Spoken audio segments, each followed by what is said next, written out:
Hi, my name is Faith Augustine, and this is a monologue from Sweet Bird of Youth. Don't give me your voice of God speech, Papa.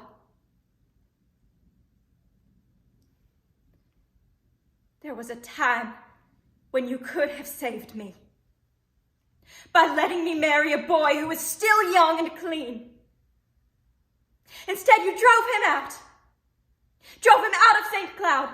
And when he came back, you took me out of St. Cloud and forced me to marry a 50-year-old dirtbag you wanted something from.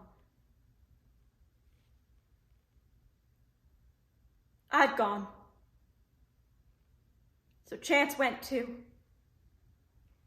He went and he tried, and when the right doors wouldn't open, he walked in the wrong ones.